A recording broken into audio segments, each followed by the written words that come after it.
Les gens d'ici ne respirent pas. Je n'emploie pas ce mot au sens figuré, qui laisserait penser qu'ils courent sans cesse et partout, sans prendre le temps de s'arrêter ni de souffler. Non.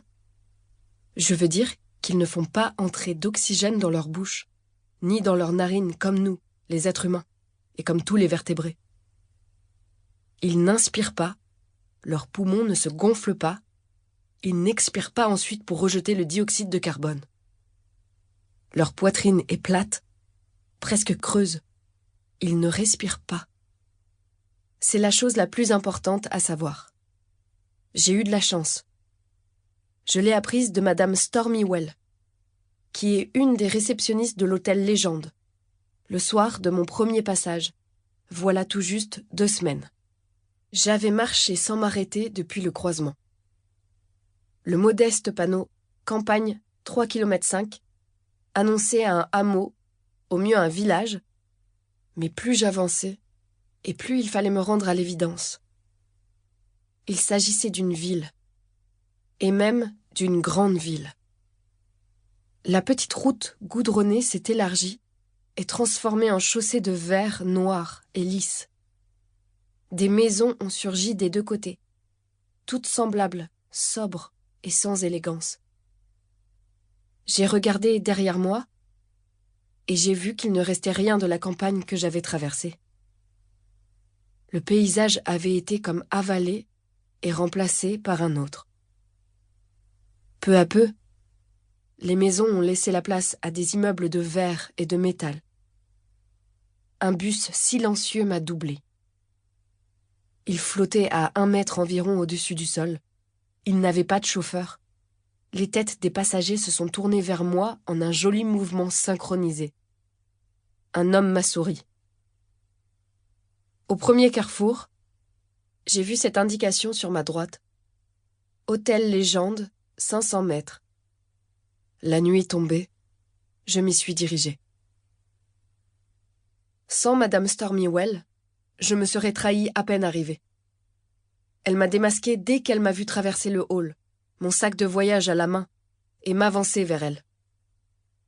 Ses yeux ont glissé une fraction de seconde sur ma bouche et sur ma poitrine. Elle a regardé à droite et à gauche pour s'assurer qu'elle seule avait remarqué, puis elle a murmuré, presque sans bouger les lèvres, avant même que je lui adresse la parole. « Taisez-vous. Voici votre clé. Vous êtes à la chambre 527, au 5e étage. Prenez l'ascenseur qui est ici et attendez-moi là-haut. Je viendrai vous voir. Ne parlez à personne. Ne vous montrez pas. Pourquoi est-ce que je ne dois pas... Taisez-vous. Prenez l'ascenseur. » Elle est la première personne de là-bas que j'ai entendu parler. Le timbre métallique de sa voix et son débit un peu saccadé m'ont surprise. Elle m'a rappelé, en femme, mon oncle Jean de Roanne, qui a été opéré du larynx. Elle s'est détournée de moi. J'ai obéi et je suis montée. Tout de la chambre 527 m'a plu. La poignée de la porte agréable au toucher et silencieuse. Les draps du lit, très doux et propres. La lumière apaisante qui s'est déclenchée toute seule à mon entrée. Les blancs et les mauves tendres du papier peint. Le bureau et la chaise design. Des chaises comme ça, ils ne connaissent pas à 4 pieds. L'ensemble avait une apparence de luxe qui m'a inquiétée. Est-ce que je pourrais payer la nuit ? Je n'avais même pas eu le temps de demander ce qu'elle me coûterait. J'ai tiré le cordon du rideau et il s'est ouvert dans un froissement d'étoffe sur la grande baie vitrée. La ville est apparue, géométrique.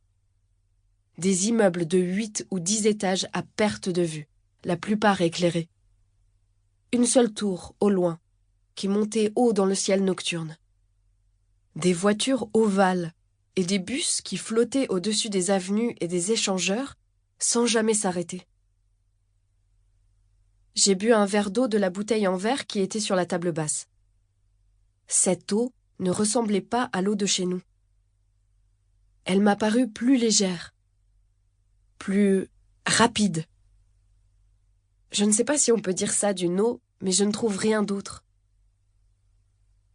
J'ai ôté mes chaussures. Pour continuer à écouter ce livre audio gratuitement, cliquez sur le lien dans la description et vous pourrez l'écouter en entier sans frais grâce à l'essai de 30 jours d'Audible.